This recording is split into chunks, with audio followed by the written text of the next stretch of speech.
Okay, we're about ready to go live with the DPB show today. Wow, I don't know where to begin and where to end, but we're going to try to meander through the next couple of hours.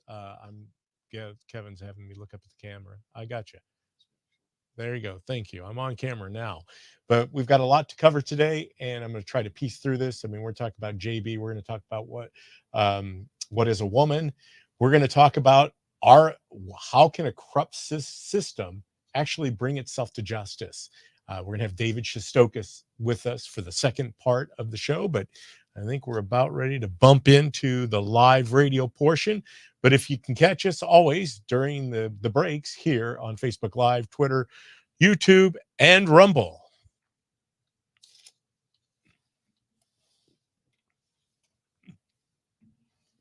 All right, here it is, another Sunday, and it's come quickly, quicker than I can even imagine. You know, many of you are out there right now, and you're probably feeling what I am feeling. I know that there are so many like-minded people that listen to the DPB show, and once again, I couldn't do it without you. Thank you, thank you. Always tuning in here on a Sunday, kind of an interesting time, Sunday afternoon, usually after you've attended church or some type of worship service. And then at 1 in the afternoon to 3 in the afternoon here at Cities 92.9, the news and talk of Bloomington Normal, is the DPB show. You know, the theme of the show since its inception was about bringing some light to the corruption, to the darkness, knowing that Illinois is broken, but it's more than just Illinois, right? We get it. The rest of the country is experiencing a lot of what we're experiencing. But no better segue than to leap off into all of the different topics we cover today.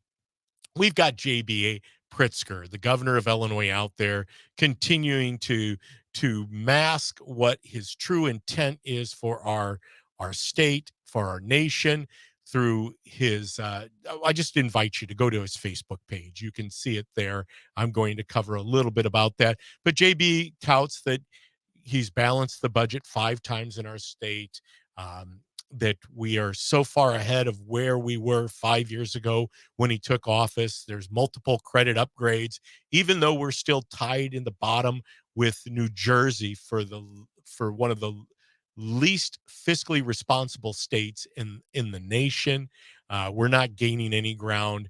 We obviously have a plethora of things that taxpayer funded money is spent on, whether that be immigration, whether that be on abortion, taxpayer funded, whether that would be on all of the different things that we've injected into the to our K through 12 schools. We just continue to pile on and steamroll through this, all while doing it in a very pleasant manner where you would truly believe, if you listen to JB Pritzker, that we're in the best shape we've ever been in the state of Illinois.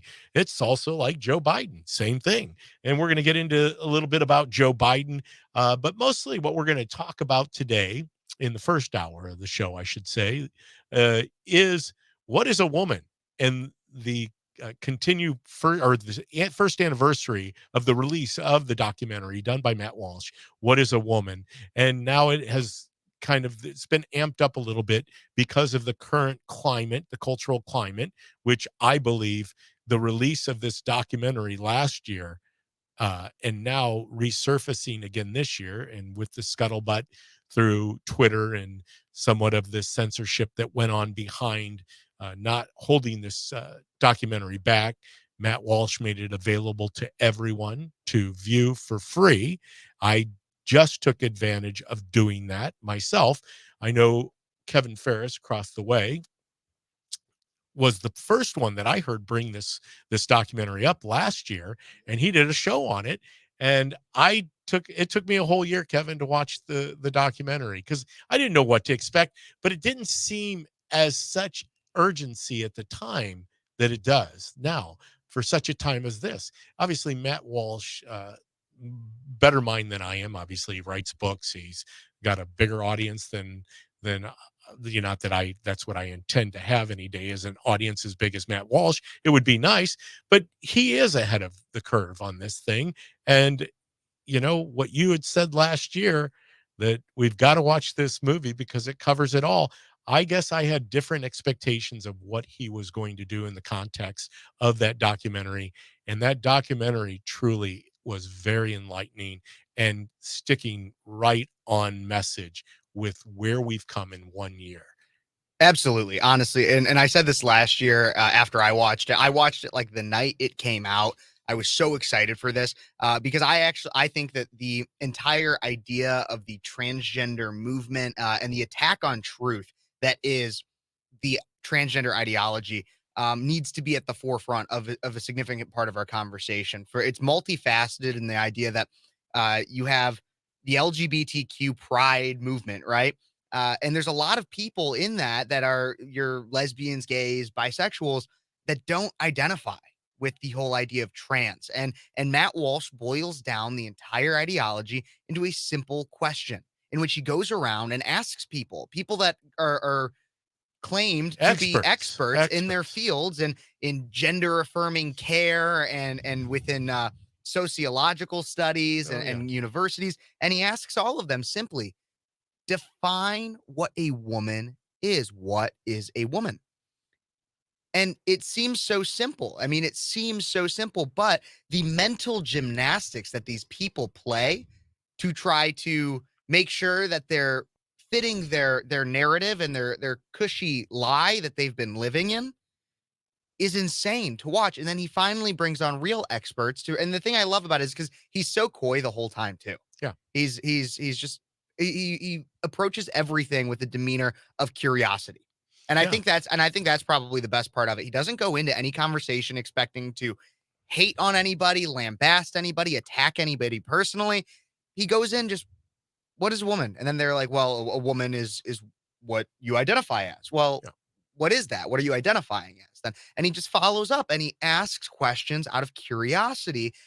And it's the most, like I said, I think this is the most important documentary for anyone to see. I think starting at the age of like 14, 15, people should be seeing this documentary because I would have rather seen that in the Hayworth Junior High School than what Sarah Bonner had in there as far as the content of the textbook that she was sharing with her class and the different websites she was sharing. But Kevin, you bring up a great point in his demeanor, but he comes from a position, they know who Matt Walsh is.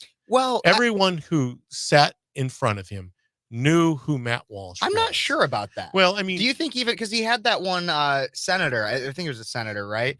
I gotta look up who it was, but he had a senator. Like a lot of them, it seemed like they might not have known that that's the interview they were walking into. Well, they might not have done their homework, but I think that once they sat with Matt, and this, you're not going to get the T-balls, the softballs.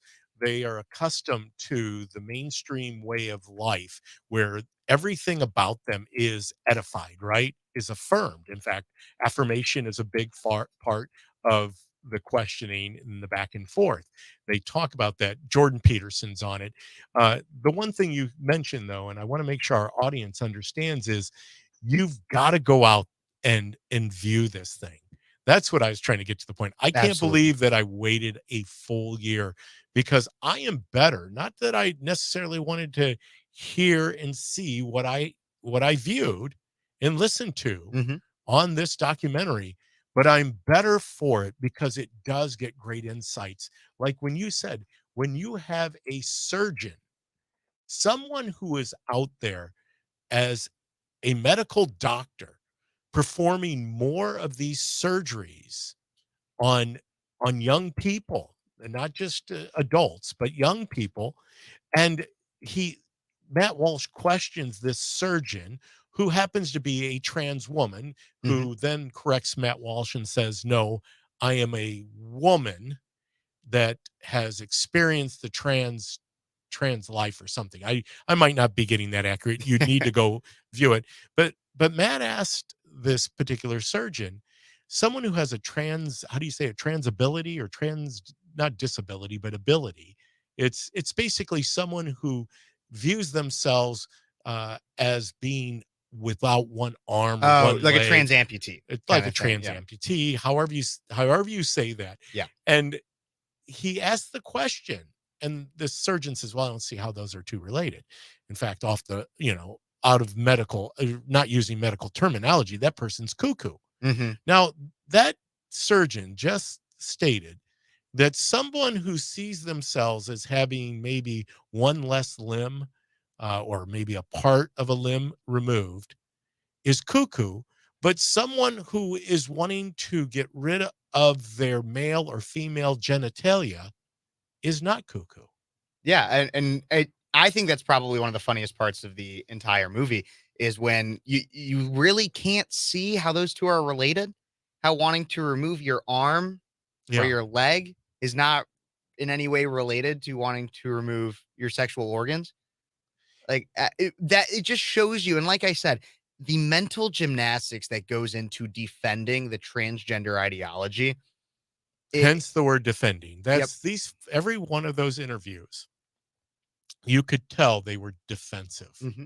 They were on the defense. They weren't accustomed to somebody asking these questions. In fact, I think another great example, obviously Jordan Peterson, but the one psychologist, who her whole methodology, her whole way of life is helping people navigate this new world order Yeah. of transgenderism, of And she helped lay out, I think great thing that was great about her, and again, everybody, you should go watch this movie. It's on yes, Twitter, at least I know until the end of today. Obviously do it after you're done watching or listening to the DPB show and Speechless and from speechless, 3 to 5.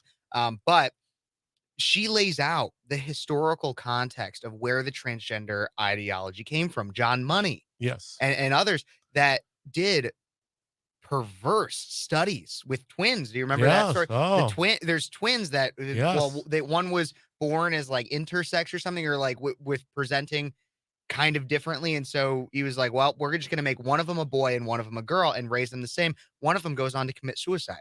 It piqued my exactly. So that gets into another issue, because obviously in this world, this trans world, Hmm. suicide is a big part of it. And in the deniability, when Matt Walsh questioned this surgeon and said some people regret it. We know, we've heard interviews, we've seen it documented over and over. Now you're not going to see it on Yep. MSNBC or CNN or in the Washington Post, but it is now coming to light that these hormone blockers, the effects that they have on children, that these professionals, I mean, licensed professionals, whether that be in the medical community or in these into psychological health Hmm. industry, sociology, these folks have a responsibility, I believe, to protect our children.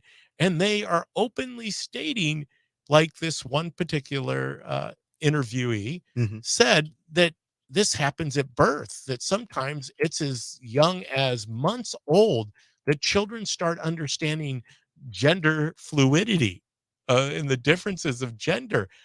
I'm sorry that if those people were made public, which they are, they agreed to do this documentary. Hmm. I'm assuming that they had to sign a waiver that they would be published. Their names, I don't know, and their reputations. Granted, they probably have built a great sense of camaraderie amongst the people within the community, the trans movement. But for those of us outside of the trans movement in this entire new way or new world order or whatever you want to call Yep. it, um, I'm like, oh, you know what?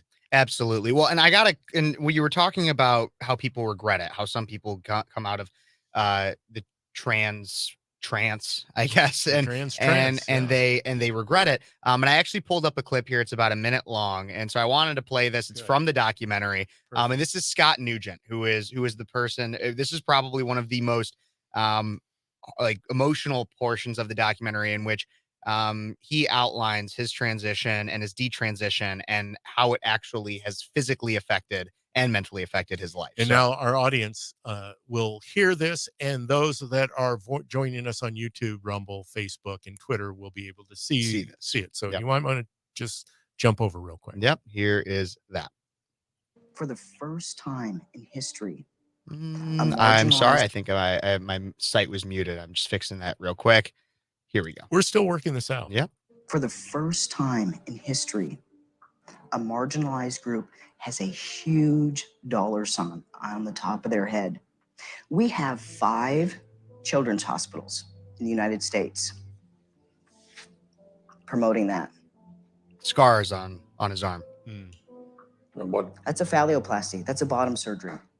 We have 5 children's hospitals in the United States telling girls that they can be boys at $70,000 a pop in a surgery that has a 67% complication rate. That will kill me from infection that I can't sue on.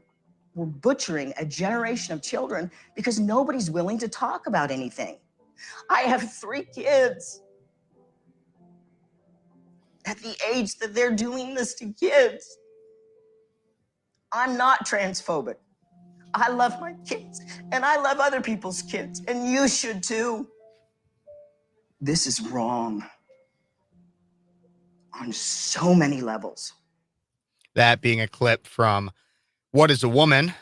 Well, and you hit upon, and I know we're up against a break here, Kevin. And when we come back, we're going to continue this discussion because it is something we need to have a discussion about: truth, reality, science. And they just mentioned that in the interview, that our children are under attack by this. They don't know the long-term effect of any of this. It has become an industry. 5 children's hospitals are performing these surgeries in this nation and promoting it. Not just performing, promoting it. And too. how did this happen? My wife mentions, wow, you would have never been talking about this 10 years ago. Actually, we weren't talking about it a year ago in a mass manner. Yeah. I mean, until Matt Walsh released this and I video. think the question of how did this happen, I think we should get into the next segment because I have a lot of answers. Well, we're gonna push into it when we come back. Hey, stay with us. Jump over onto Facebook if you want to see us. We'll be talking about it a little bit over there. But we have David Shostokis joining us. Yes, the constitutional attorney, David Shostokis. In the second hour, we're going to talk a little bit about a corrupt system. And can it bring itself to justice in the second hour? But we still have a lot to discuss about what is a woman. Obviously, I think Matt Walsh's wife gave the best explanation. We'll talk about that right after this. Here we go. And we are live still on Facebook, YouTube, Rumble, and Twitter. Yep. Got to use the microphone.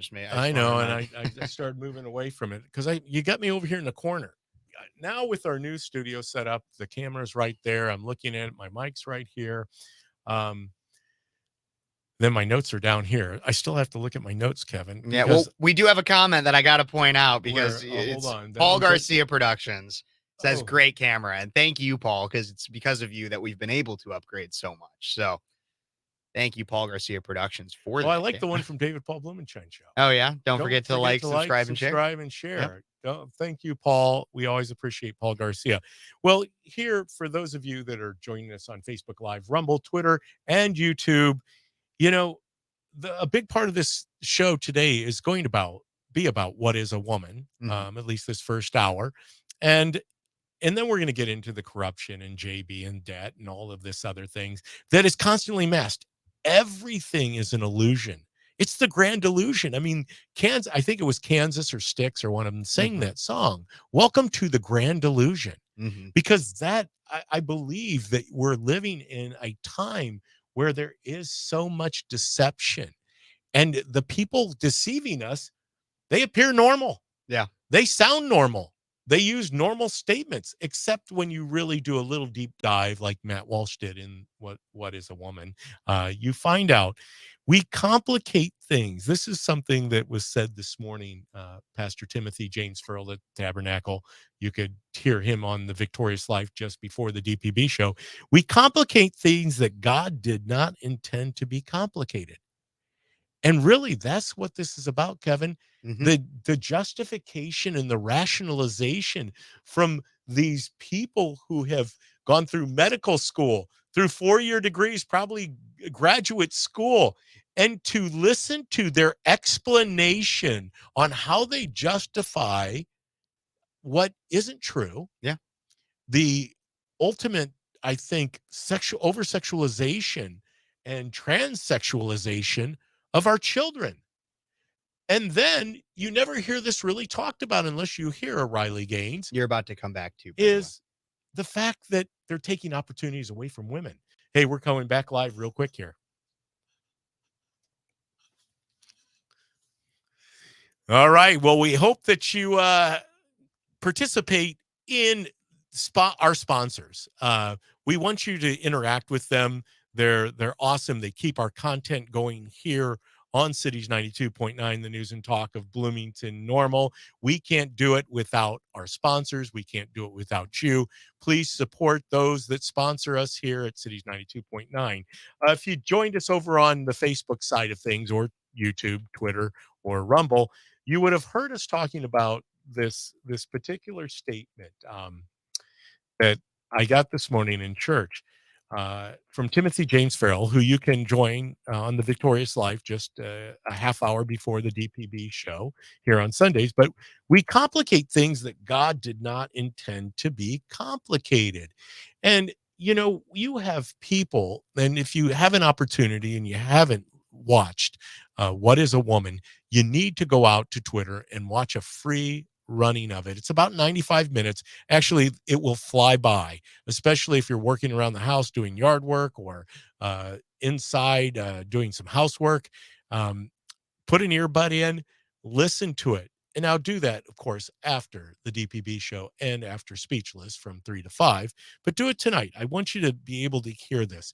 These are people that Matt Walsh is interviewing that have higher degrees, whether that be as a doctor, as a psychologist, as a sociologist, professors at universities. The one that gets me, and I know it gets you, Kevin, is this trans man who had this surgery. Mhm. And just to hear his appeal and plea to people to really understand what's going on, because you and I both know it. Most people truly can't begin to internalize what this discussion is all about. It's so deeply faceted. Like, that's the thing, is like the left tries to oversimplify this issue to, oh, well, we need to affirm people and be your true self and all that stuff. It's not. Look, I'm a social construct is gender. Well, it's just a lot more than being yourself. It starts off as really the biggest thing about it is that it's a medical industrial complex. Yes. That's really what it is. If they can convince you at 9, 10, 11 years old to just start with hormone therapy, yes, then that's consistent income for them, which doesn't affect you according to them. According to them. But that's not how it works. It's not just a pause because button. It just interrupts, and then you pick right up where you left off. Yeah. So they start off with that, and then they get you on doing these surgeries to remove parts of your body, or remove and then try to add other things depending on what you want to pretend to be. And then you have consistent medication, not just hormones, but then you have medications and treatments that you have to do for the rest of your life to live a lie. That's really what it is. Well, and I'm trying to look up, but the trans, I think it's transability. There might be some, some of this language in mental gymnastics where people actually have this transableism, where transableism. Transableism. I'm sorry. You're right. Thank you. Transableism, where they believe that they should be without body parts, or they should be disabled in a certain manner. And the medical doctor said that was off the record, cuckoo, or on the record, but non-medical terminology, cuckoo. But having your genitalia removed is not cuckoo. Hey, I know we're up against enough transableism. Thank you. There's so many complications in this language, in this world of this new world order of transism, that how did it happen? When did it come along? And what can we do to bring truth to light? That's what we're going to talk about here at Cities 92.9, the news and talk of Bloomington Normal on the DPB Show right after we come back from break.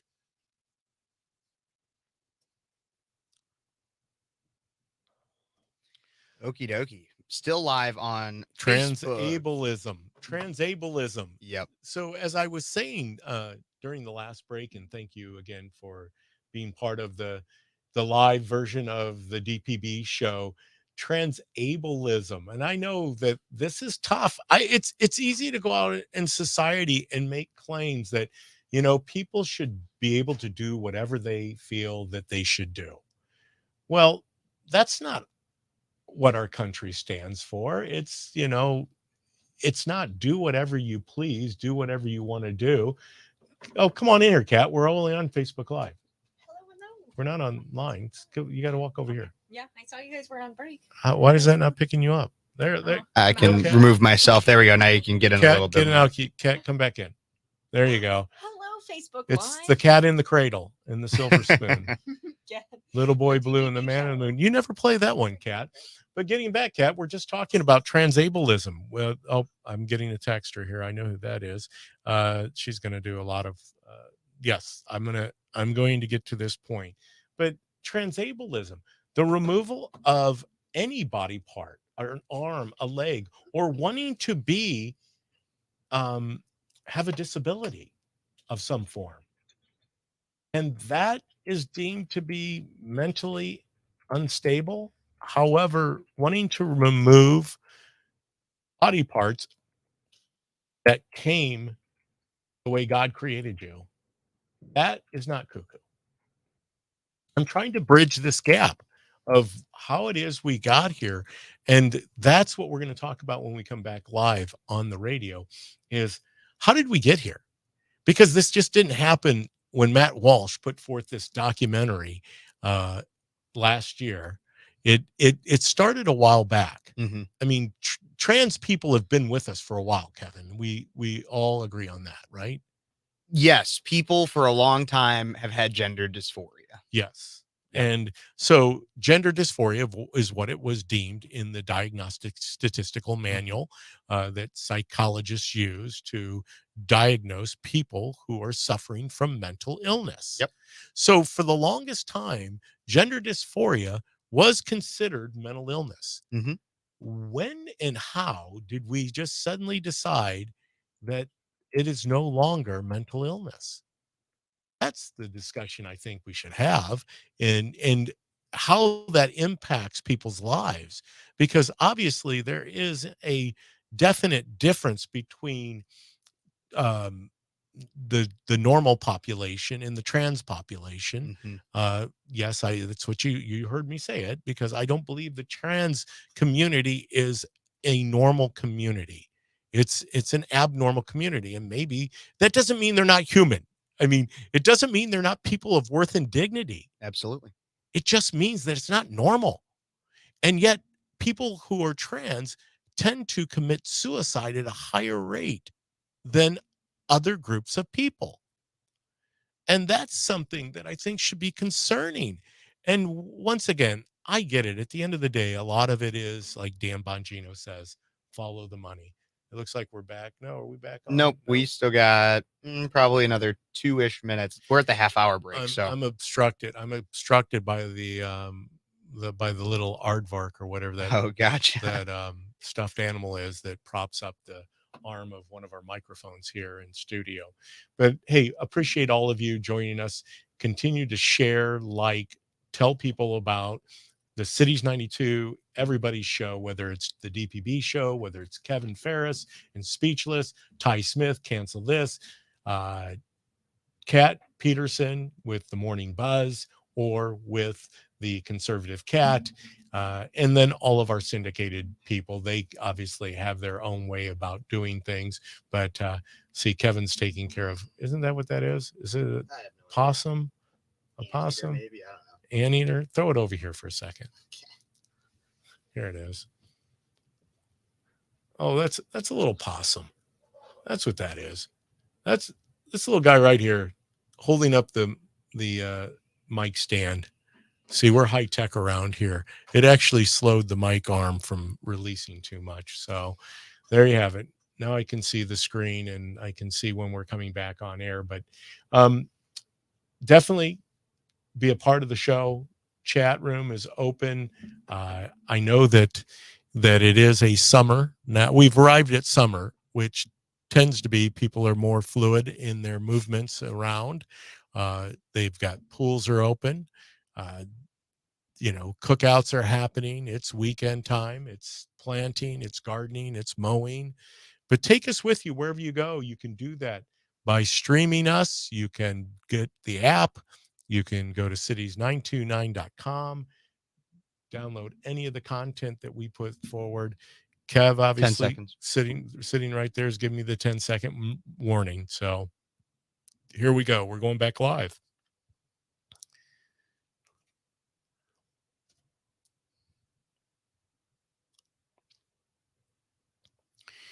You know what? It's a great summer weekend. You get past Memorial Day and you know that summer definitely is upon us.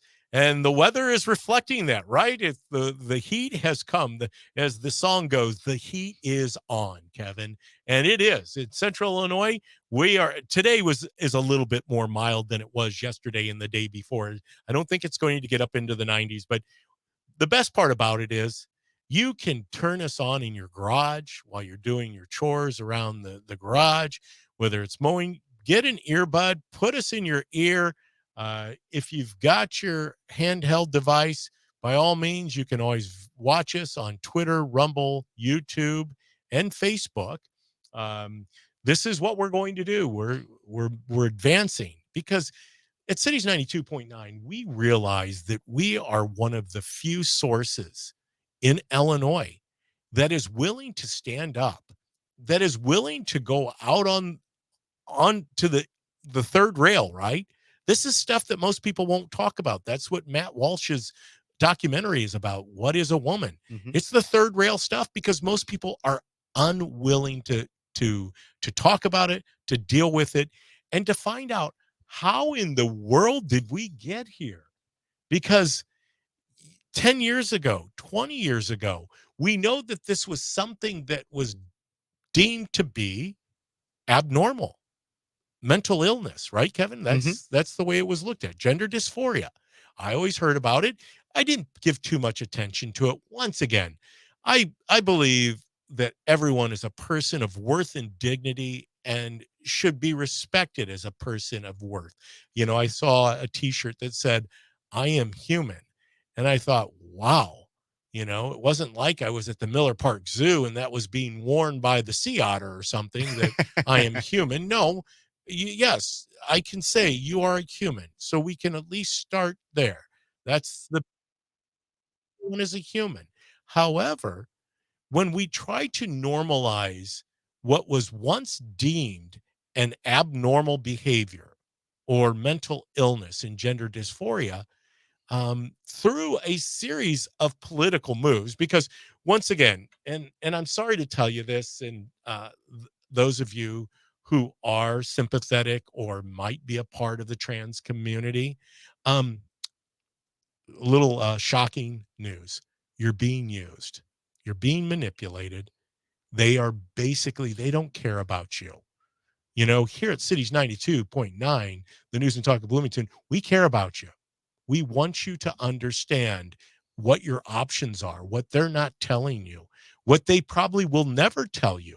In fact, the only thing they're going to tell you is that people like us are transphobic. We're racist. We're pseudo intellectuals because we don't have the understanding of gender dysphoria. I mean, of gender fluidism or whatever they call it.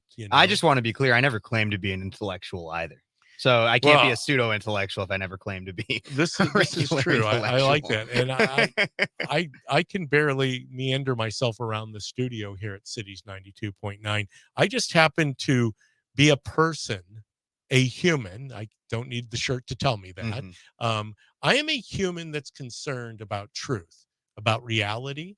Exactly. I'm concerned about this attack on our children. And that's what this is. I mean, let let everybody know this right here at Cities 92.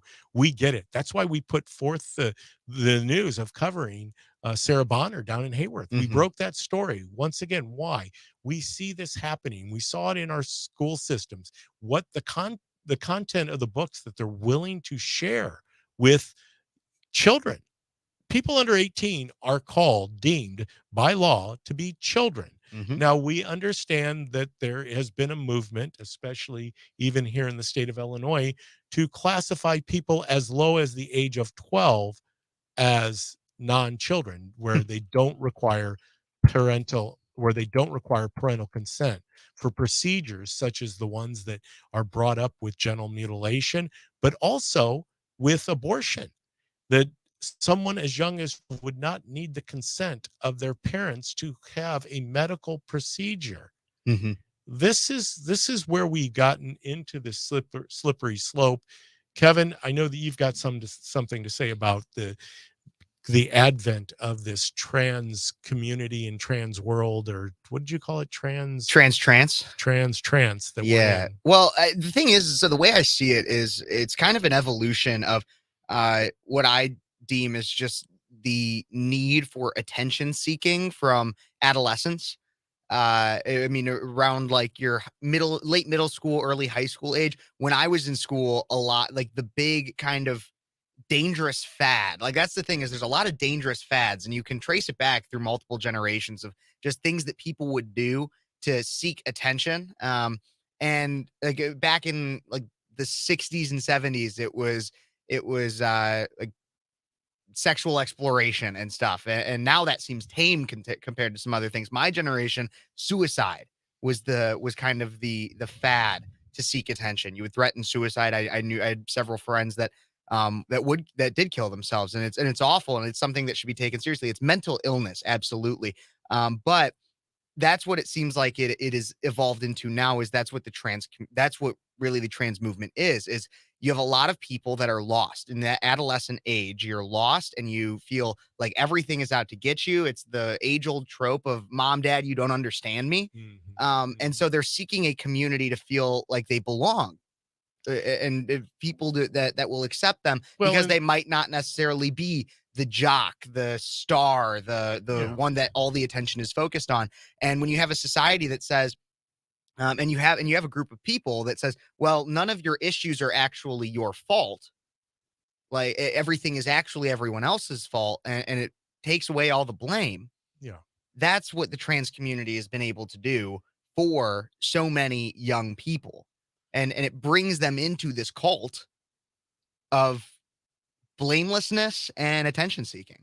Well, and something they said that's very interesting there is this infiltration into our public school system of the trans movement, Hmm. and how quickly that has overtaken uh, so many aspects of the school day, and how it dominates the talking points at school board meetings. Hmm. And this is something that we used to just really emphasize: reading, writing, and arithmetic, and understanding or the basics of world history and the Constitution. I put a video up on Cities 92.9, the News and Talk Facebook page, where this interviewer is out just asking young people in and around big cities simple questions like, how many states are there? And then the answers will just blow you away when people are saying, well, there's like 6 states or 7 states. Well, maybe in their mind, you're right. A lot of times those were the answers given within this documentary, is whatever you want it to be, Hmm. whatever you perceive a woman to be, Yep. whatever your mind can perceive it to be, wherever you are. But that doesn't make the question was, how many states are there? There's 50 states in the United States, not 6. 6 isn't the correct answer. 50 is the correct answer. Hmm. What is a woman? Just having some open-ended definition that goes on and on and on, that's not a definition. That's, first and foremost, we we are a society that deals with reality and truth. and law and order and science. I find it fascinating that for the longest time through the pandemic, people were stuck on follow the science, follow the science, follow the science. Science was a big thing. Hmm. And truly, what ended up evolving out of that was we do follow the science now. We realized that we were blindly following other people who truly weren't following the science. Well, I think that's where we're at again with this trance is that people are following a non-science. There's nothing that can prove that any of this is good for anyone. And yet people are blindly just following it and condemning those who don't openly accept their way of life and this trans movement, this new trans order is what I want to call it. I Yeah. kept saying the new world order because that's the World Economic Forum, but the new Yeah. trans order, meaning that everything that comes into alignment now is based on the trans way of viewing things. And that happens to be coming about here in this month of June, which is June. It's the first month of summer, the official first month of summer. Oh, but it's Pride Month, David. Well, I'm sorry, Kevin. In my upbringing in the Catholic education, Catholic schools, I learned that pride was one of those. Well, it's not a virtue, but pride is a sin. Now, I did have a commenter on our Cities 92.9 Facebook page that said, "Well, wait a second. I'm proud to be American. Is that being proud? Is that not a virtue?" Well, I think you just did exactly what most of the people do on the left way or in the leftist style of life. Hmm. You took a word, pride, which in the intent of what Pride Month is about, and you said, "But I'm proud to be an American." There's a difference there. Just a little subtle difference. Of course, we can be proud to be an American, and yet that becomes 1 month in for a community. No other community gets a month that I'm aware of. Well, we have, Actually, a lot of communities get a month. yeah. How How many months do we have now? Well, 12 months, there right? There's are always more, just 12 months. there are more, and I did a YouTube video about this a little while ago. That it was according to Harvard has like their schedule of like what every month is. I should look it up for us maybe Yeah. for the next segment, but Yes. it basically outlines there are more identity months than there are months in the year. Like people have to double up. So you've got to share a month now. Yeah, people have to share a month. I think this month I saw something. This month is also some like skin color month or something too. I don't know. So, I'll look it all up though, and I'll find it for us. but June just no longer is going to the pool and enjoying the first month of summer break from school. That's not what it's about any Nope. longer. I, See, I found it. So in the next segment, I'm better. Okay, in the next segment, Kevin's we pulled can- it up, and it is. You get a little lost in your mind when you start talking about stuff like this, because nobody could have ever imagined that we would find ourselves where we are at today with this discussion. Mhm. Let's go back in the way back machine. Actually, I'm going to play a song for you that I pulled up from Elvis Costello when we come back. But we are going to cover that. And then in the second of the hour of the show, we want to dig deep into, can a corrupt system truly bring itself to justice? We're going to have David Shostokis, constitutional attorney, on the line with us, and we're going to try to get as many answers out of him as we can in a very short period of time. But hey, join us back on the other side of the break. We will be live on Facebook, Rumble, Twitter, and YouTube. So if you want to hop on over there, do that now. We'll be back right after this. Okay, still live on Facebook, YouTube, Rumble, and Twitter. Okay, so live and here at the Cities 92.9 studio with Kev Ferris. Make sure you're going into the mic a little bit more, David. Yeah, I really need to do, Kevin, is turn myself this way and probably bring my arm. That would make it easier. Then I don't feel like I'm riding side saddle. Yeah. Because not that you can ride side saddle. I'm sure there's reasons to do that. But usually that is something that women did. I am a man and I prefer not to ride side saddle like I was doing here in studio.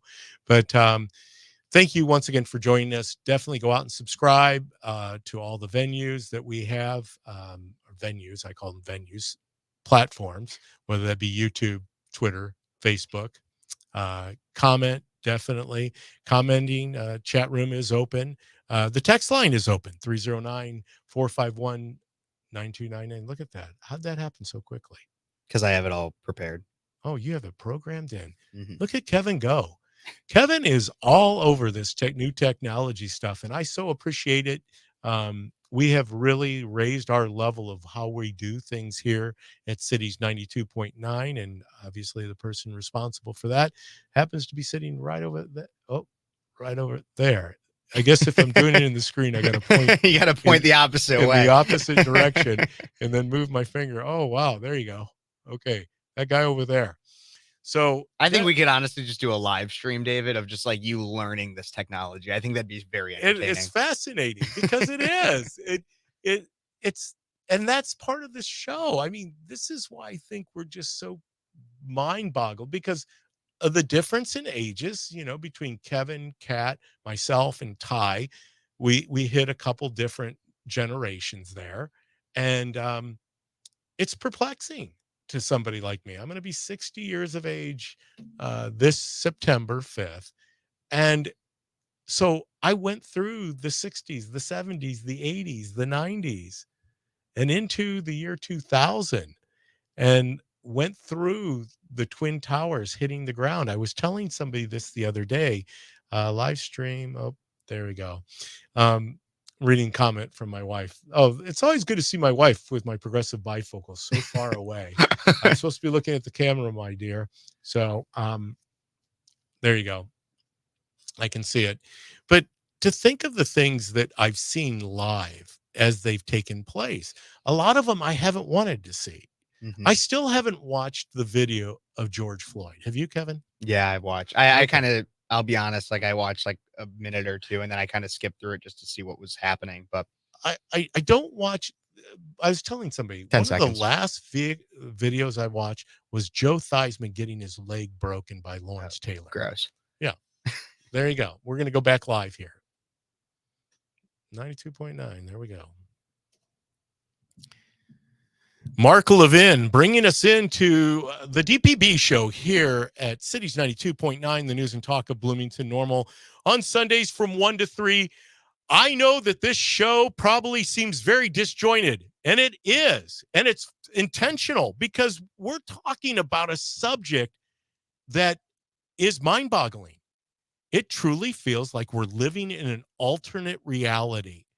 What the world has become. And we're going to talk a little bit about this in the second hour of what it will take to swing the pendulum back, because it's about ready to really come back swinging full force.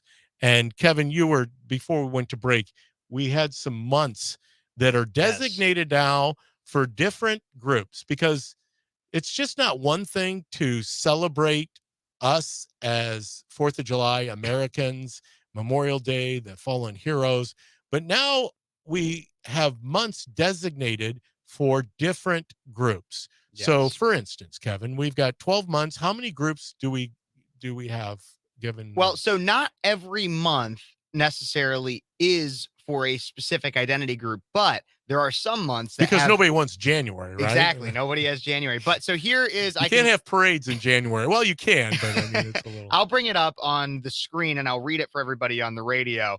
But this is, and I'm going to try to make it as big as I can for this, but this is Harvard's Heritage and Awareness Calendar from Harvard University. They're equity, diversity, inclusion, and belonging. So if you look at January, they obviously celebrate Martin Luther King Day and the Lunar New Year.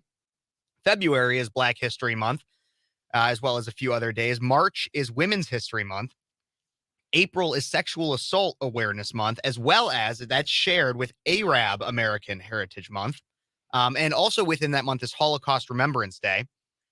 May is Asian American and Pacific Islander Heritage Month, also Mental Health Awareness Month, and Jewish American Heritage Month. So May is 3 different months within there. June is obviously what we're in, and that's LGBTQ plus Pride Month. July is Disability Pride Month. September is Latinx, which is your Hispanic Heritage Month. And then October, I find this one. So the LGBTQ group doesn't just get their Pride Month in June. They also in October get a History Month. They get 2 months. They get 2 months. Oh, wow. Yep. And then they also have in October is National Disability Employment Awareness Month, as well as Indigenous Peoples Day and National Coming Out Day. November is Native American Heritage Month. No, wouldn't that give them 3 days? So 3 months, or I guess 2 months with 3 of different occasions. Well, right? I see National Coming Out Day. David, That's not coming out like coming out. It's like coming out of the closet, but I'm gonna rebrand it. I'm gonna come out as a conservative on that day. Oh, every year I'm gonna come out as a conservative. So you can come out from like walk away, Brandon Strock. That's what I think we should try to rebrand it as. Okay, I'm all for it. Okay, coming out of the closet. Yep. Away from the Democrat way of life. So yeah, and then December is International Day of Persons with Disabilities. I also forgot November also has Transgender Day of Remembrance. Transgender Day of, I see it right there. I'm trying to figure out what we're supposed to be remembering, but yeah. So basically, the essence of all of this is, and I keep saying, how did we get here? You know, you need, if you haven't watched it, and I know many of you probably have already seen it, but you need to go rewatch it if you haven't seen it since last year when it was just released by Matt Walsh. What is a Woman? Take advantage of this opportunity to watch it in its entirety, roughly 95 minutes for free. You will be better for it. It's hard to stomach some of it, but it's enlightening. It gives you a picture of, like, I think it was best said by Congressman Doug Collins, former Congressman Doug Collins, when he said, do you understand the other side? Do you understand the other side of the argument? Do you understand your opponent? Do you understand the party you're running against in the Democrat Party? And if you haven't looked at the other side, then how do you understand? This is a great opportunity to listen to them basically tell you everything about the new trans order, the new way of living, the trans, as Kevin refers to it. And it does, it gives you, it takes you beyond what you probably thought the documentary was about. So I encourage you to go out there and watch it. I was just trying to pull some things up here because I had put something out there. You had mentioned diversity, equity, inclusion. And belonging is another one that's added a lot of times now, is belonging. And so you've got DEI, diversity, equity, inclusion, which is the new go-to buzz phrase. It kind of came out that they didn't like CRT, culturally relevant teaching, or critical race theory, or social emotional learning, which is SEL. So now we kind of have finally settled on the buzz term is diversity, equity, and inclusion, and everything is being stamped as DEI. Now we see that Chick-fil-A is entered into the world of DEI, and what is moving companies, organizations, an entire movement of people. And by the way, Matt Walsh does go over to Africa and interviews a native tribe over there and wants to get their idea of what is a woman. And those people were even specifically asked by Matt, knowing what you know now that I've shared with you that the Western culture believes about a woman, would you want to come to the United States of America? And those people said, absolutely not. Yeah. No way. You know, why would you want to come to a place where we've taken basic knowledge and have constructed it into something that is beyond the movie Transformers. Transformers. Did you get that? Yeah, I say that a lot on mine because YouTube sometimes. Oh, so that wasn't unique to me. That wasn't a DPB original. I think I stole it from Ty too. So Transformers, the new trans order. Yeah. Hey, the text line is always open. Facebook Live, we're live there. YouTube. Just so you know, text line is 309-451-9299. We're going to be back here shortly after break, and we're going to have David Shostokis with us to try to break down, can a corrupt system truly bring itself to justice. And we're going to do that right after this. Okie dokie. David is in the waiting room, and he's also on screen too. Oh, there he is with his Bradley University sweatshirt Yep, on. His hoodie. I will bring him on right there. Look at that. He's got it set up. Give me one moment so I can make sure you can hear him. Okay. There you go. Yeah, the Bradley Braves. Absolutely. I figured Of they had what was Mitchell's name? He played with just right after Roger Fagley. Well, I don't know. I used to play pinball with Fagley, though. Well, they had a guy that looked like the guy from Good Times, JJ.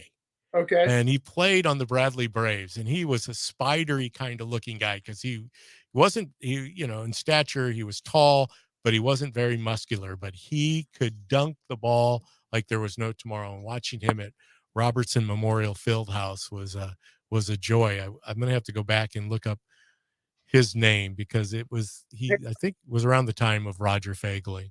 Yeah, I can't say I paid much attention after I left, and Roger and I used to play pinball together at a place called Avanti's. Oh yeah, right on the corner there, right down off campus, and get yourself a gondola. See, now you're bringing back the old times. So I like your backdrop there, David. That's the guy. That's the indispensable American. The indispensable American who gave us so much wisdom, and yet we have fallen so far from the wisdom that he left us. Yeah. You talk about a blueprint to a free society. I think George Washington was, so. Absolutely. And he left it with us in his farewell address. That's one of the things it's one of the major documents that should be taught that isn't. There's a long list of things that should be taught that aren't, David. Hey, David, do you have a little mic piece there that's close by? No, I don't. Okay. You might have to scoot up a little bit. I don't know if it's picking you up. Yeah, if you want to, let me hear you now. Little test for our audience. Is that better? Yep, that's better. Okay. Yeah, because I think sitting back, you're too far from the mic, so it was picking you up, and I can ask Kevin to turn my headset up, but I don't know if that helps our audience on the radio piece. But I'll have Kevin listen to it. He had to exit the studio for a brief break, and so he should be coming back in. You got your volume. Hey, okay. And he's grabbing the water now. He just went by and said, I'm grabbing the water. And so I hope he does that before I have to jump on the other side of this table and start moving those buttons around. Yeah, this is great. This is a new thing.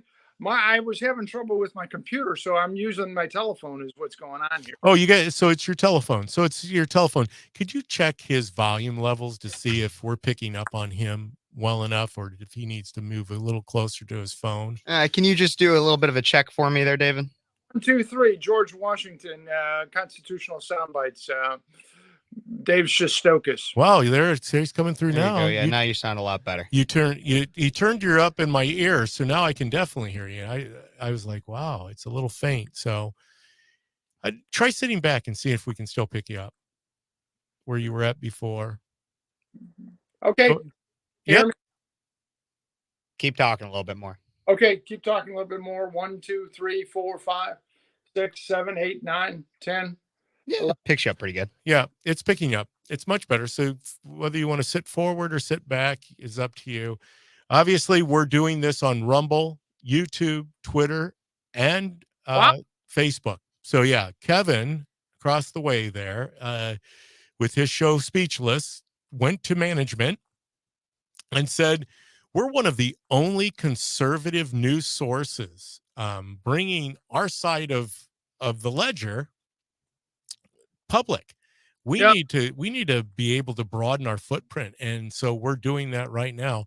I know that we're about a minute away. Is it not? No, we still got. Let me check the log. The timer here when we go back on. You will be on in so about a minute and a half. So Kat is we'll have you similar like this come Tuesday morning. She said, do you want to come in? I said, well, there'll be three screens, and Kevin can do that. He can split the screen and line it up and get three people. It's so basically the gist of it is we have advanced what we're doing, Yeah. and it's better for our audience. When you look at the fact that we are outside of the Answer 560 in Chicago and Annie Fry in St. Louis, there really isn't another means of getting the content that we're putting forth. No, yeah. 10 seconds. Okay, 10 seconds. Here we come, David. Okay, looking forward to it.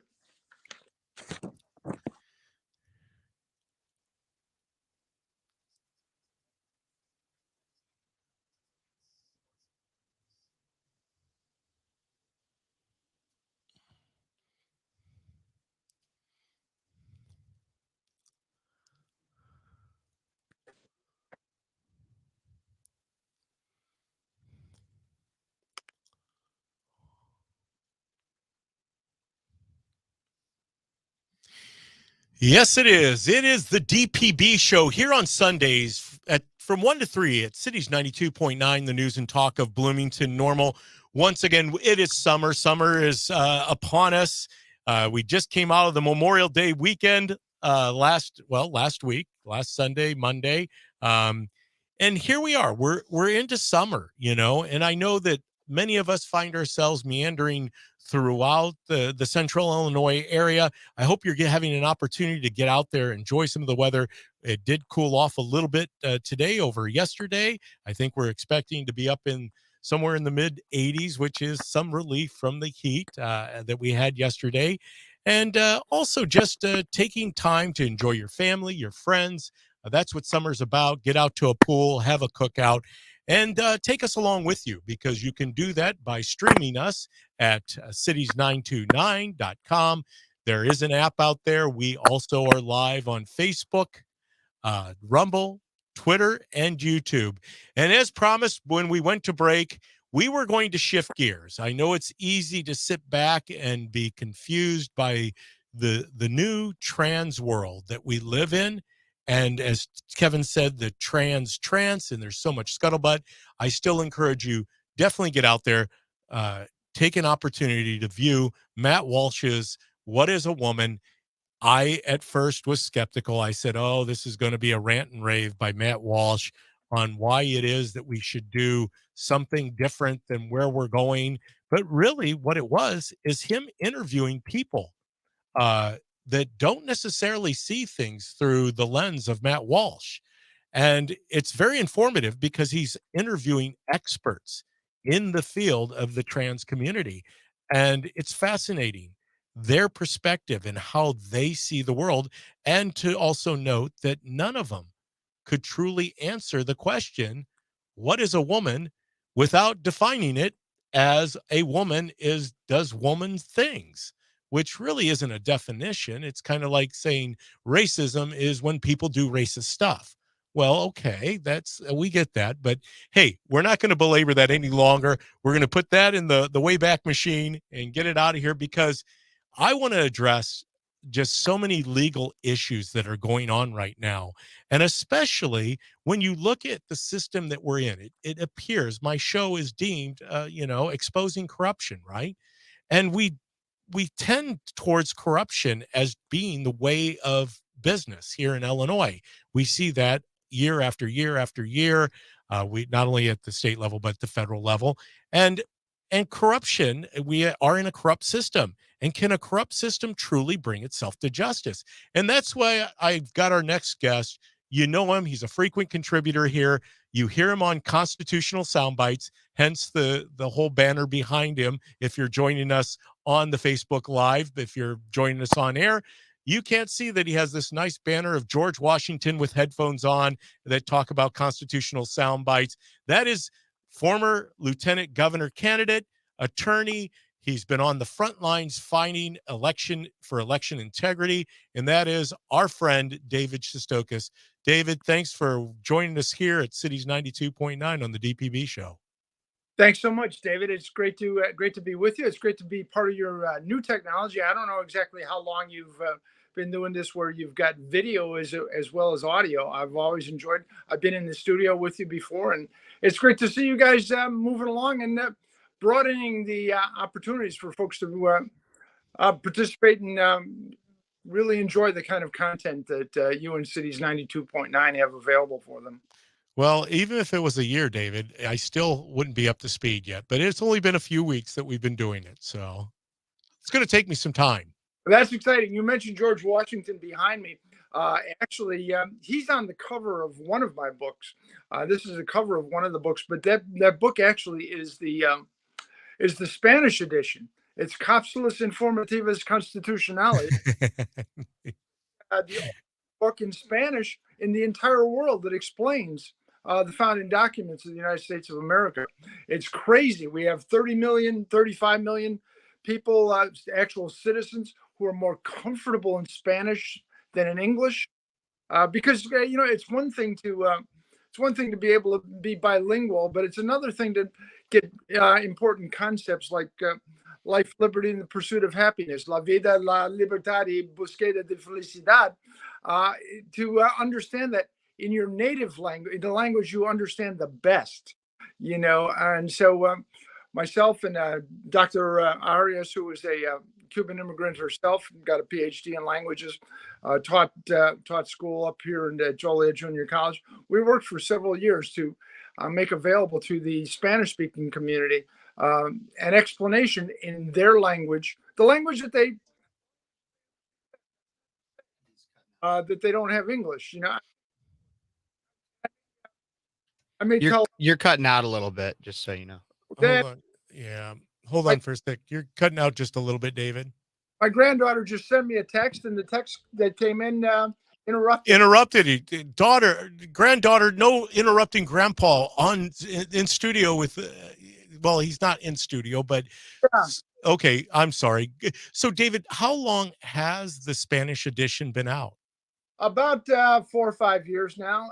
Okay. Are using it to teach English as a second language in some charter schools in New Mexico, which we're very, very proud of. But it has not gotten the traction that we would hope that it might get. Well, let's get it some traction. You know what? Hey, David, because my guest on this on the DPB show last week was Ray Estrada. Have you met Ray yet? No, I have not. Do you know who Ray Estrada is? No, sir, I do not. Ray has announced from Knox County that he will be seeking the congressional seat of the 17th district. Okay. So he was the first one to announce that seat is currently held by Eric Sorensen. He won that in the last general election, but Ray is a dynamic human being. You need to go out to Ray Estrada for Congress. He was born in Nicaragua. He came here at 12 years of age. He also is an auxiliary sheriff in Knox County. He has a international food relief program, so he's an NGO. He works with the UN. He is very respected in Washington, D.C. Superhuman being, but he talks about the need for this, the understanding of the migrant, the immigrant who's come to Illinois, and how unversed they are in the American way. I'm one of the reasons. There was a couple of reasons that got me involved in doing this particular project, but one of them had to do with I've studied some Spanish. I did some immersion programs in Costa Rica, and I studied some in Cuba. And I was looking at a couple of things. The first article of the Mexican Constitution starts with, the people of the United States of Mexico, which is what their official name is, it's the United States of Mexico, shall have the rights as guaranteed by this Constitution, except as hereinafter provided. That is, you'll have the rights the government gives you unless we decide to change our mind, which is an entirely different place to approach things than, of course, we start out with, we hold these truths to be self-evident, that all men are created equal, that they're endowed by their creator with rights, and that governments are instituted to secure those rights.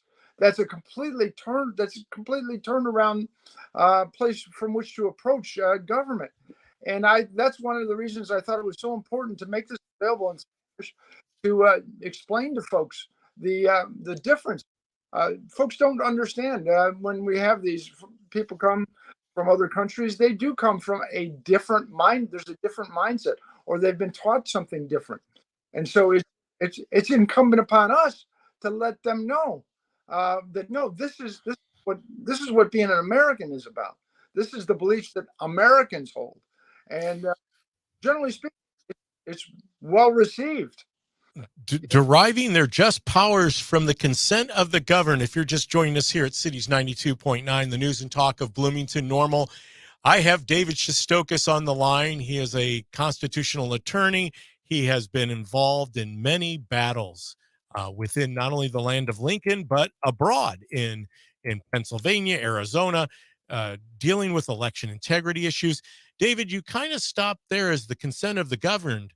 And I always have underlined, well, I have it underlined in my pocket constitution right here that's worn out a little bit, but that whenever any form of government becomes destructive of these ends, it is the right of the people to alter or to abolish it and to institute new government, laying its foundation on such principles and organizing its powers in such form as to them shall seem most likely to affect their safety and happiness. And I know that today you and I could spend a lot of time, and I know that we probably, because we only have an hour, get to some of the heart of the matter, which is that we're not too far gone. I don't believe that, but someone asked the question, can a corrupt government, a corrupt system, bring itself to justice? And you have many issues you've been fighting. I mean, you were speaking on behalf of this election integrity and what was going on. Now that pretty much every state has implemented some type of vote by mail system, and I know that they'd love to get to ranked choice voting and a plethora of other things that make it so the systems are, they believe, are more accessible, but really what they lend themselves to is greater fraud. Yeah, absolutely. Yeah, David. Ever since, actually, I would suggest that the place to date that might be 1993 and the adoption of the Motor Voter Act. Yes. And that's the one where they started to have people automatically become registered to vote when they would get a driver's license. Yes. This was the beginning of the end of the real security of elections, where the argument was accessibility, but the actual goal was to do and tear down security. Yeah. And so the goals, the stated goals, are not exactly the same as the goals that are intended to take place. You mentioned some things about abroad, and can you do something with a corrupt society? Yeah, and that was interesting that you should call Georgia and Florida and Arizona abroad. But beyond that, they're freer states than Illinois, is the way I see it. well, if you want to go really abroad, in the early 90s, I spent a good deal of time in Lithuania. Okay. Right after the fall of the Soviet Union. And when you ask the question, can a corrupt society fix itself?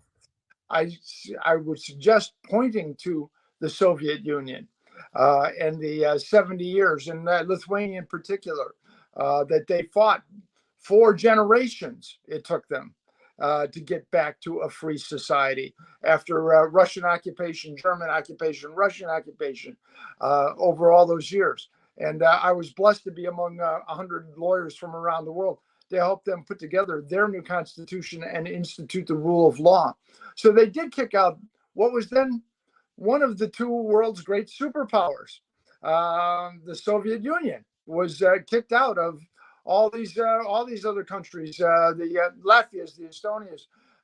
Some are still messy. Ukraine is still a mess, but that doesn't mean that it can't be done. It was done in several of those places. You made me think, or you asked me about that earlier today. And the fact is there's a fellow that was by the name of James Otis, who we probably don't spend any time studying that we should. that in the 1760s fought legal battles against what they called the writs of assistance, where King George's guys could just go run around, search anybody's home, anybody's property for any reason that they felt like. And there was one famous case on the writs of assistance case that King George, or that James Otis was arguing. He had to put together a 5-hour argument based on the history of the rights of Englishmen. And Otis lost that case. The judge decided against Otis in that case in 1760. But you know who was in the audience who watched all the argument? It's a fellow by the name of John Adams. That actually is what inspired John Adams to become the man that John Adams became, who had an interesting story, but more importantly, was in fact the mover and shaker in 1775 and 1776 that brought the Second Continental Congress to declare independence. So, yeah, Otis started it in the 1760s, and Adams brought it to fruition. But Adams was in the audience. Now we talk about right now. You mentioned I've got a couple of things going on at the moment, and one of which is an election case in Will County, Illinois. That it would appear, based on the expert opinions that we have, that election for Will County clerk was decided by hold on, David, real quick before we get too going. It sounded like we were trying to jump into break there. Did you hear that, Kevin? Yep, David, hold that thought. We got to do one of those commercial breaks for our sponsors, and we're going to be back continuing with David Shestokas, constitutional expert. I'm going to call him that. David, he's an expert. But he's going to give us some more insights on Amendment 1, on this case in Will County, talk a little bit about Carrie Lake when we come back here at Cities 92.9, the news and talk of Bloomington Normal.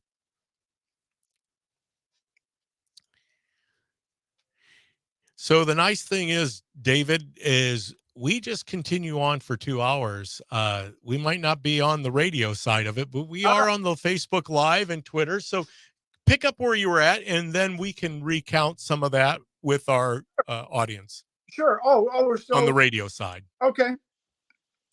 Yeah. Well, I was starting to talk a little bit about the Will County matter, but the interesting thing there, well, Gretchen Fritz, who is also a radio host in her own right with Dave Lombardo on Target Radio on Sunday evenings on AM 560 in Chicago. Okay.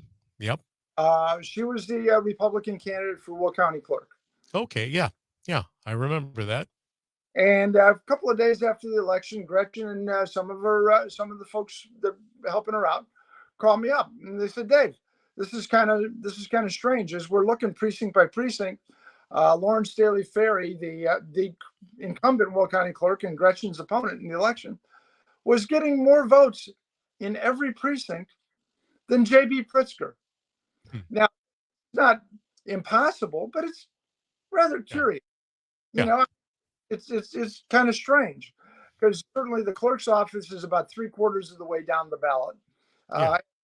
Get through all the statewide offices and the federal offices and the state legislators and et cetera. Then you get to the clerk's office. And so it's pretty normal that there's some sort of drop off in participation. And then as a result, fewer votes than you would see at the top of the ticket, i.e. J.B. Pritzker.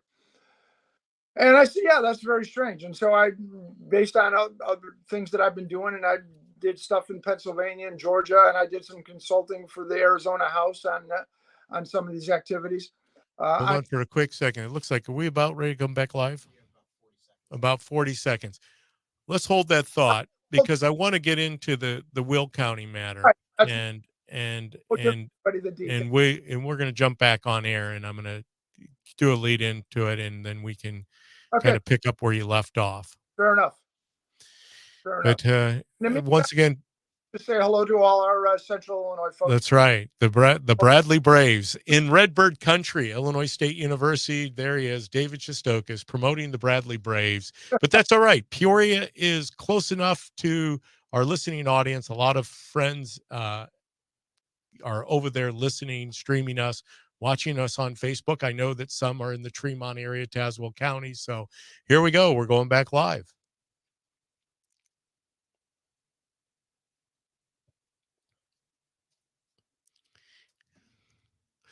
Concrete ways to restore our state and nation. That's what it's about here at Cities 92.9, the news and talk of Bloomington Normal. Hey, it's Sunday. We appreciate you joining us here on the DPB Show.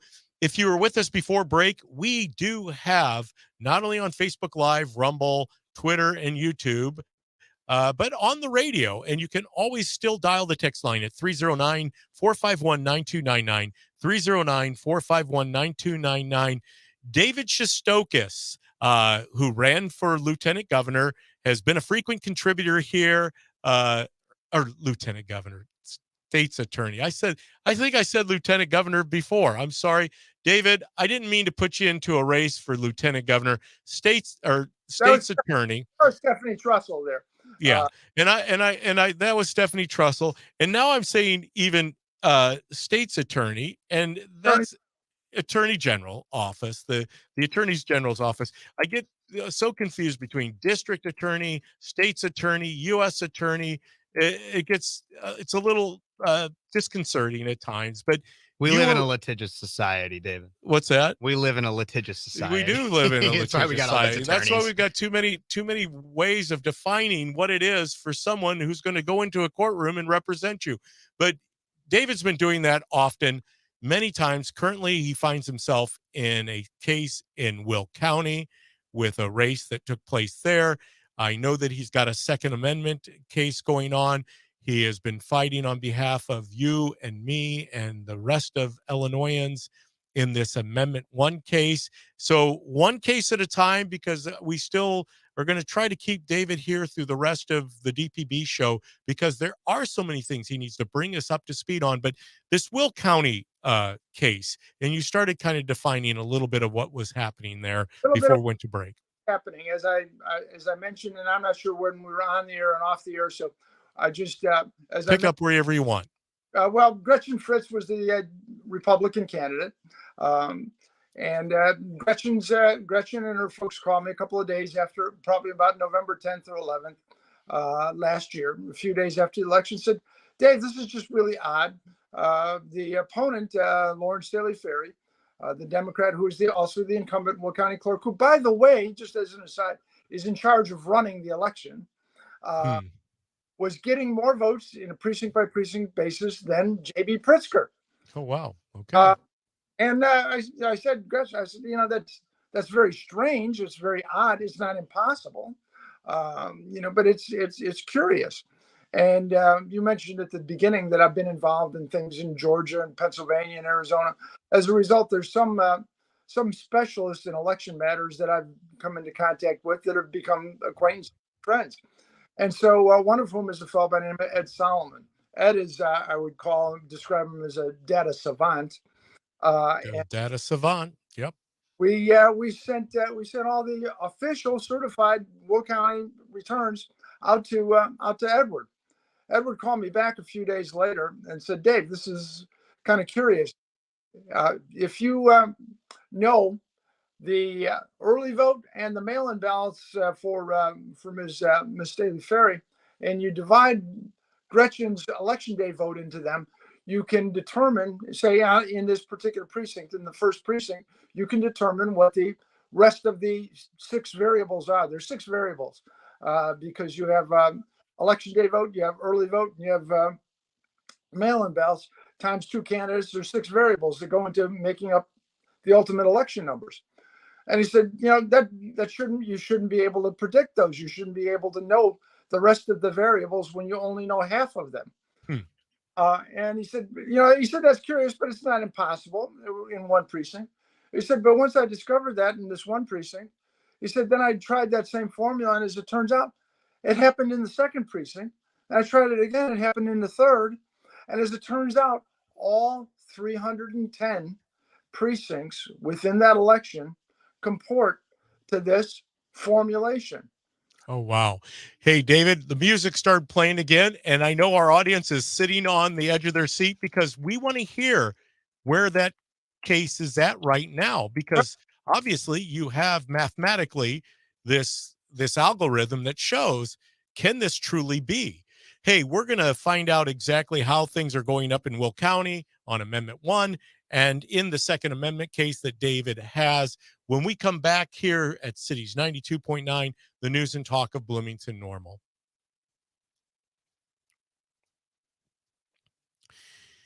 Oh yeah, there's somebody else I need to give a shout out to as long as we're here. Is Diane Benjamin. Oh, yeah. She does great work. Yeah, she does great work. In fact, we often put her stuff up on our Facebook page. Diane is a great resource and has been in the battle of, for a long time. Just recently down in Quincy, we were co-featured speakers for the New Illinois. Okay, that's awesome. Convention. I just wanted to introduce myself. Oh, I'm sorry. Have you met Kevin Ferris yet from Speechless? I don't think so. I think we're Facebook friends. I think we've exchanged some things here and there over. Yep. I assumed you had David on your show during the election. I don't think I did. I think the AG race was not my biggest one. I was mainly governor was obviously what I was really covering, but I did want to introduce myself a little bit. I actually plan right now to hopefully become a constitutional attorney. I take the LSAT on Friday. So. Oh, God bless you. Yeah. So Kevin, Kevin's part of the Young Republican movement, Turning Point USA. Over the flags behind him, hanging right over his shoulder. Always, Heart America. Always Heart America. I've done presentations at a couple of TP USA events. And Charlie started his organization in a garage across from my law office. Yes, he did. He did. And so you know the rest of the story. So Kevin was down on campus with this other gentleman, Josh Bender, who's now a teacher out in Nevada. But long story short, I had them on my show once, and I went to the general manager and I said, listen, these guys need their own show. They were podcasting already, and man, did they knock it out of the park. Josh, of course, graduated, went off to Nevada. Kevin has kept his show going, the Speechless Show. He continues. He was given the ambassadorship award by Charlie down at Mar-a-Lago. Yep. Oh, excellent. Yeah, so I was down there back in December, and yep. I love TP USA. They've done a lot for me. I've loved being able to expand the station too. Like David was saying earlier. I mean, we have a value prop that no other radio station or even really media company in Illinois offers. And our brand is really well known, not just within our radio listenership. And so I just want to keep expanding the reach of our message. Honestly, I see us becoming like a Midwestern Daily Wire, honestly. Well, and the space is there, right? Mm-hmm. If you're in Chicago, you're usually tuned into The Answer with Proft and John Anthony and Mark My Words, and the list goes on, right? But if you're in Central Illinois, I mean, you've got WMAY in Springfield, you've got one station over in Champaign that does a little bit, but I mean, our lineup in the morning, we go from Kat to Glenn Beck to Dan Bongino to Sean Hannity, and then into Mark Levin, and then Markley Van Camp and Robbins, who actually is a personality that used to be here in studio, Scott Robbins. He's one of the trio, and they're syndicated in 130, I think, 130 like markets. That. Well, and then our weekend, I mean, we have more local conservative talk than, I think we probably have more local hosts than AM 560. Even. Yeah, see, we have Ty Smith. You've met Ty before, right, David? Yes, I have. And so we have Ty, Kat, myself, Kevin, and then a duo, Chandler and Swan. And Eldonzo Diaz. And Eldonzo, and I have to give a shout out to, because they're the new guys they call themselves the redheaded stepchild of Cities 92.9, Eldonzo and Diaz. So yeah, we've really amped it up and continuing to just beat the drum for the discussion that's not happening out there on other media sources. So yeah, absolutely. I wanted to ask too, kind of switching gears a little bit. And we do have to come back here in like 40 seconds, but have you looked into it all about, there's the Tennessee law that was trying to make it so kids wouldn't go to drag shows, and it was deemed unconstitutional, I believe. Have you looked into that at all? But I haven't studied it at all. Gotcha. If you look into that a little bit more, obviously not today, but maybe next week, I'd love to talk with you a little bit more about that. Okay. Yeah. take a peek at it. I'm moving my mic around because when Kevin goes to 3 in the screen, I kind of start finding where am I supposed I'm going to to take sit at? myself out now, but I Okay. was Oh, just, there you go. yep. I'm expanded all right, suddenly. you're coming back. So we're back live here, David. Okay. Well, here we are. We're back into the home stretch of the DPB show on Sunday. It is June 4th. I hope you get out there, enjoy this summer weather, cookout, going to the swimming pool, whatever it might be. We are able to do all of those things because of what we celebrated earlier, or I should say last weekend, Memorial Day. As I said, no greater love is there than this, than to lay down one's life for a friend. Our heroes that paid the ultimate price, the sacrifice of their life, so that we can truly enjoy the freedoms, the constitutional republic that we live in. And that's a great segue, bringing us back to David Shistokis, former Attorney General candidate on the Republican ticket, constitutional attorney, frequent contributor throughout the land of Lincoln on many news platforms. But David, you were talking about this Will County case and the abnormalities that were found out by a data savant that basically leads you to believe that there's something there. Well, ultimately, Dave, once we had Mr. Solomon's analysis together, I also have another fellow by the name of that I'm well acquainted with, by the name of Dr. Walter Doherty. Dr. Doherty is former professor at Texas A&M University and chairman of their statistics and mathematics department. And I sent the same information out to Dr. Doherty. Dr. Doherty came back with the same results and said ultimately this election was not decided by the voters. That this was impossible. This were the numbers, the way they put together, were utterly impossible. They cannot happen in a normal, free, and fair election. And so, as a result of that, with Gretchen, we went and filed what they call an election contest, and said that this is we have proof, undeniable, unrebutted, mathematical, statistical proof that this election was not decided by the voters. We did not asked to see ballots to do the recount. We did not ask to view the machines. Because frankly, we have no reason to believe that if we did that, the numbers that they would report would be any different. It's the official numbers that we saw that are reported to say this was not decided by the voters. It was the data that was already reported. So you don't have to check the data. You're utilizing the data. You're saying, yes, based on the data that you put forth, this is statistically not likely. More than not likely. It's like 1 chance in 10 to the minus 37th power or something like that. Then it's called Illinois politics. Yeah. So at any rate, we filed this. There was a motion to dismiss. They granted the motion to dismiss. We're gearing up for the appeals, and we've put together some things, including an argument that, in fact, the way it was dismissed was a denial of the First Amendment right to petition the government for redress of grievances. And along with that, they actually, part of when they were saying they're trying to dismiss the case, they said, well, you didn't ask for the ballots, you didn't ask for the machines, you didn't ask for this, you didn't even accuse the clerk of doing anything wrong. But you know what? Nothing in the law requires us to do any of that. Yeah. We're not required to ask for that. What we've shown is proof that this election was not decided by the voters. Well, because you want to actually get to a decision. You don't want to draw the thing out for 25 years, which is what they want. They want you to look at the ballots. They want you to accuse the clerk. They want you, because this is the same thing that's happening in this Second Amendment issue here in the state, right?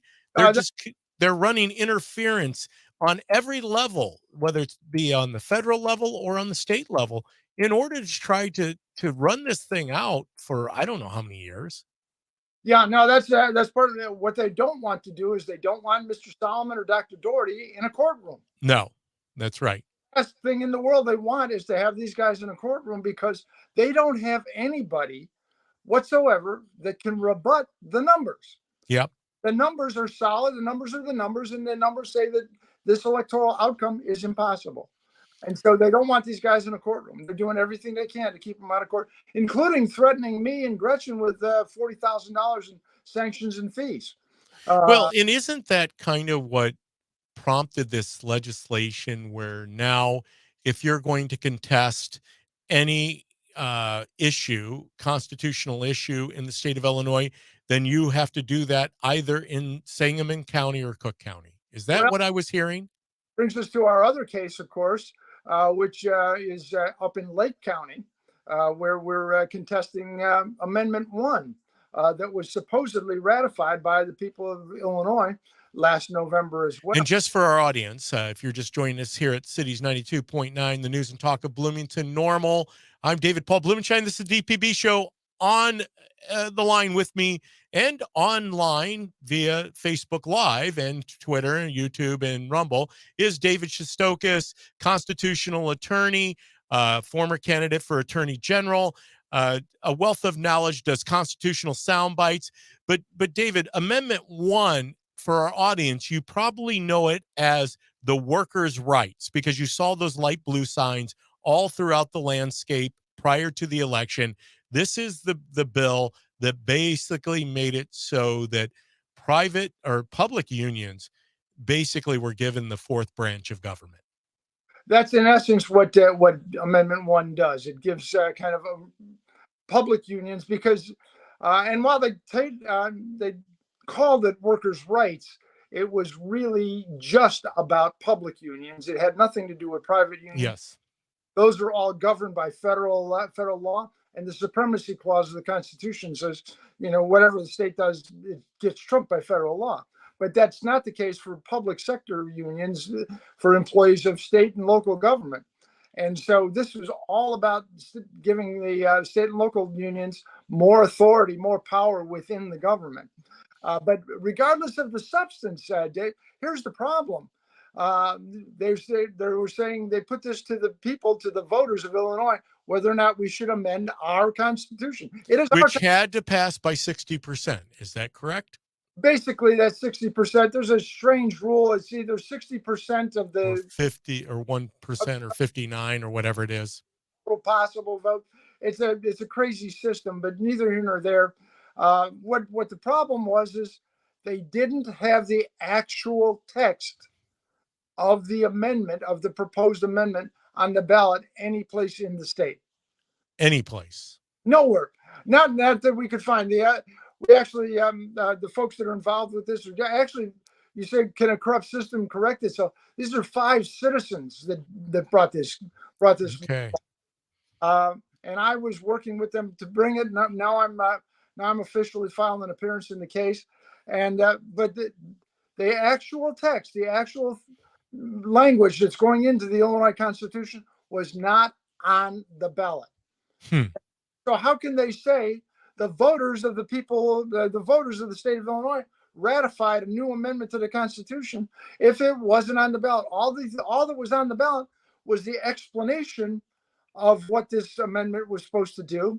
And the explanation was put forward by the people that wanted to pass it. That's right. That's right. And so David, getting back to these 5 people, because that is a big part of the question. Can a corrupt system actually bring itself to justice? And I know that especially in light of the history of politics in Illinois, the Chicago way, the machine politics, Mike Madigan's reign of privilege and power, and all of the other ancillary things, being in a super minority as the Republican Party for as long as we have, people are finding themselves looking down, finding themselves in a position of, well, what good is it to even participate in the electoral process if they have truly created a system that they will never lose a statewide race, alone let now they're even finding their way into school board races and dominating school board races. Now, they didn't do that in all of the consolidated elections. There were some bright spots for the Republican Party. But you have people that they're almost hopeless. And here you're talking about 5 people were adamant about what was going on with this constitutional amendment being put to vote, and you're saying that they didn't even have the proper question on the ballot for people to vote on. Right. No, they did. The language, you would think that if they're asking us to amend the Illinois Constitution, that one simple requirement would be that language would be in front of the voter when they're saying yes or no, right? So what would be the recourse to something like that? It's already been voted on. Obviously, according to the vote, or at least the numbers that came in with whatever mathematics they did to figure out if they got the needed votes, they've passed it. Now they're moving towards putting it in. Didn't it go into effect, or Yeah, yeah. in effect, it's in effect. Yeah. But the fact is that there's case law in Illinois that in fact, if an election was conducted on an illegal ballot, that is a ballot that itself did not comply with the law, then the judge that we have this in front of a judge, has the authority to declare the election null and void. Well, so David, this is a case once again that I'm sure that Kwame Raoul and Governor Pritzker will continue to do the old tuck and run, and keep and duck and run, and continue to create. They'll deem it as misinformation, or that truly this could be done under this case, and they'll continue ask for continuances and rebut anything that you bring. Do you believe something like this can truly get repealed? Well, it's not a question of repeal. Of course, our position is that it was null and void from the get-go. So it doesn't even have to be repealed. No. So repeal is not what you're moving for. It just flat out is dead, and they have to bring it back if they deem to, and put it back on the ballot. If they want to, my position is if they want to do it, they have to start over from zero and then do it legally. Yes. All we ask is that the government of the state of Illinois follow the law. Yeah. Is that such a big ask? I would think not, but of course, they have challenges in answering that question in terms of whether they should follow the law or not. Well, but that's really the only question. But what's so interesting about this situation, David, is, as you mentioned, you saw all the signs that were out. There was plenty of people saying vote no on Amendment 1. There was hundreds of thousands of dollars spent on this. And we have 5 citizens with whom I've been working, one of whom is a fellow by the name of George Weckbacker. George has been a great patriot in so many ways. And then some folks from the Illinois Freedom Alliance out in Rock Island. We've got the other 4 people together. And they're put this together. I gave them some direction originally. And then this last week, George, in front of the judge, George, who is not a lawyer, went through all the reasons why the ballot was illegal. And then I went through all the reasons why the judge has the authority to declare the election null and void. Well, David, obviously, we are going to continue to keep an eye on this, because this is very interesting. The fact that the question itself was illegal. I mean, it wasn't supposed to be on the ballot. Right. We're up against a break again, David. I want to hold you over for the last segment of the show, because I want to talk a little bit about the Second Amendment issue, and also about what's going on out in Arizona in Kari Lake's case out there. I know you have a connection to someone out there that has been working with you. In our Will County case, also is working on Kari Lake's case. Yes. Yeah. So we want to hear about that. We're going to get all of that from David Shestokas when we come back here at Cities 92.9, the news and talk of Bloomington Normal.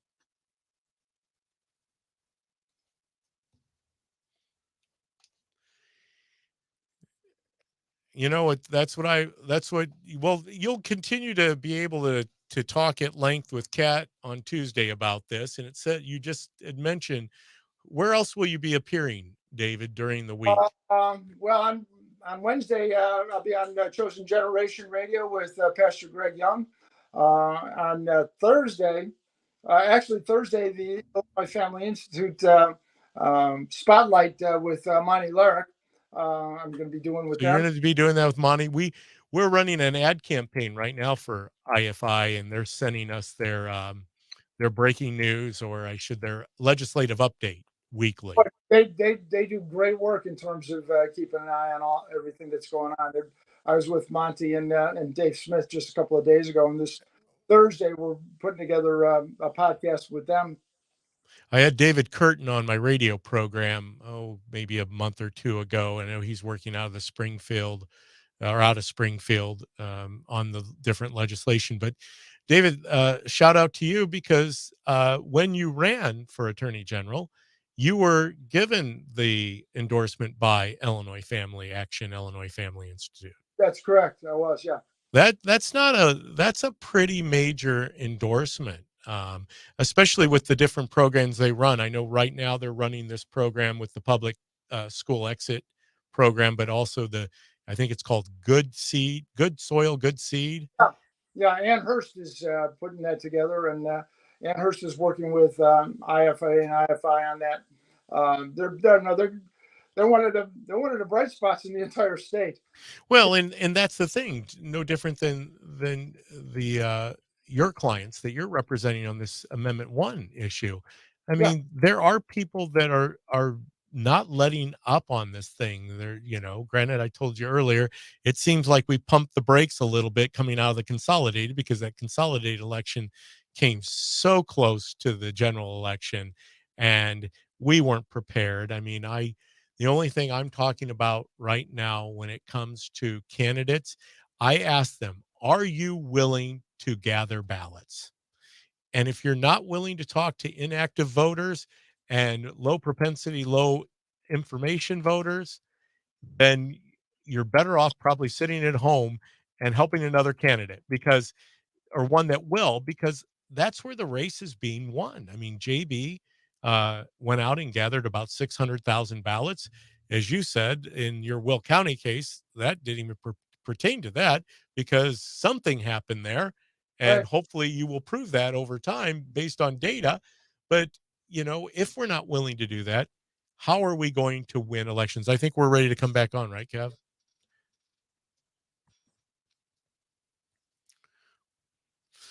Well, and we're at the end of the show again, and it happens so quick on Sundays here at Cities 92.9, the news and talk of Bloomington Normal. And if you've been with us for any period of time during the show, you will know where we're at with my friend, frequent contributor, constitutional attorney, former candidate for Attorney General, David Shestokas. David can be caught many places this week. He's going to be back with Kat on Tuesday morning. I don't know what time. You're going to have to wait and find out, I think. Do you have a time yet, David, on that? 7 o'clock. 7 a.m. David will be on with our very own Kat Peterson on the Morning Buzz. He also will be featured on other programs. Go ahead and list those off real quick, David. Generation Radio with Pastor Greg Young. Pastor Young's out of Texas. He's at 50-some stations. You also find him on Facebook Live. That'll be Wednesday morning at 7 o'clock. Okay. And look for me with the Illinois Family Institute.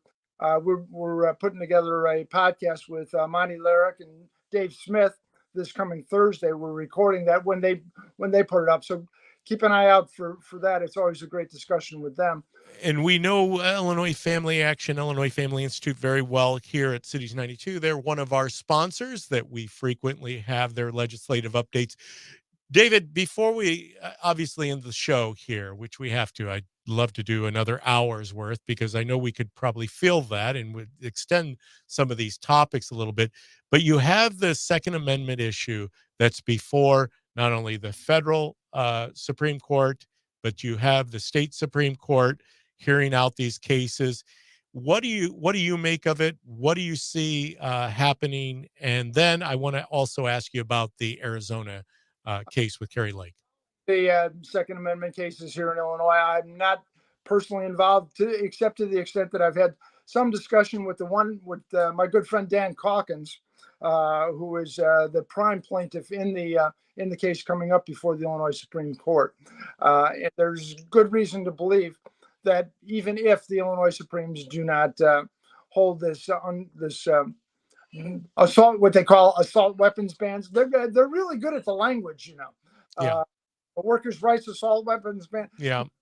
Like actual laws are. But at any rate, there's reason to be optimistic that those restrictions on Illinois Second Amendment rights will not stand.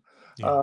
And so, but in terms of Arizona, we're getting more and more optimistic about that. I mentioned earlier about our case in Will County. One of our witnesses and our testimonial experts is a fellow by the name of Dr. Walter Doherty, and Dr. Doherty is also one of the experts involved in the Kerry Lake matters out in Arizona. So based on my conversations with Dr. Doherty and other things like that, they're not going to give up in Arizona. They're going to continue to fight this good fight because, frankly, David, it all comes down to elections. Yes. Everything.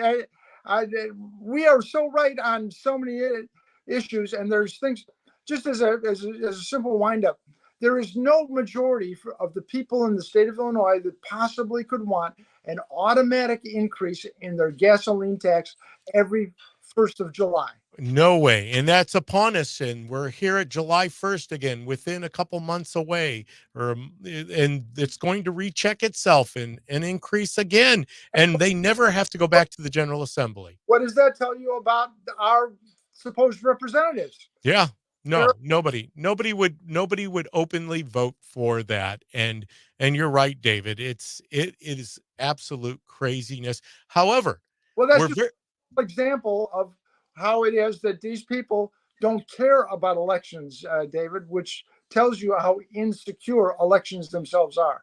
Well, and we know that to be the case. Obviously, we're seeing that with election season. They keep expanding the dates. As I started beginning to say, Governor Pritzker gathered just for himself almost 600,000 ballots. So by that time, he already knew mathematically that there would have to be such a great percentage of voter turnout to overcome those ballots that he had won it before election day even happened. Actually, I think it was probably somewhere within the first 30 days of the voting season. They already knew that they had secured victory through vote by mail ballots, which is something that's hard to overcome. And we just can't give up on it. We've got to make sure that we're going out and trying to be actively as good, if not better, than they are.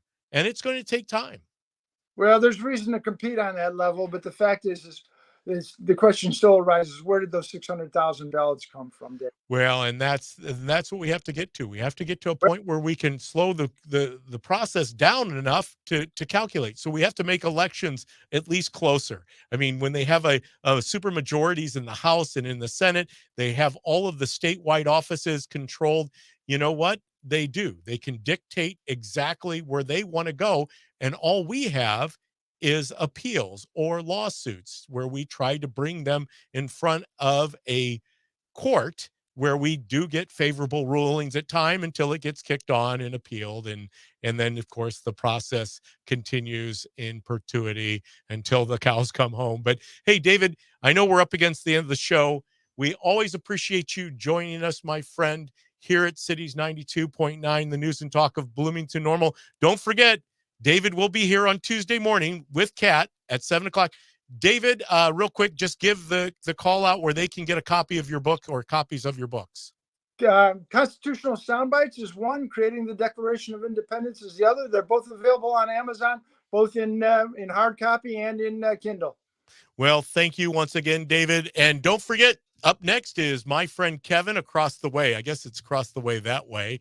On Speechless from 3 to 5, he's going to hit upon the issue of transformation. So, David, we will look forward to hearing you on Tuesday here at Cities 92.9, the news and talk of Bloomington Normal. Terrific. Thanks so much, Dave. Great to be All right. Until next week, we will be sounding off. Peace be with all of you. And until tomorrow, We'll talk to you soon.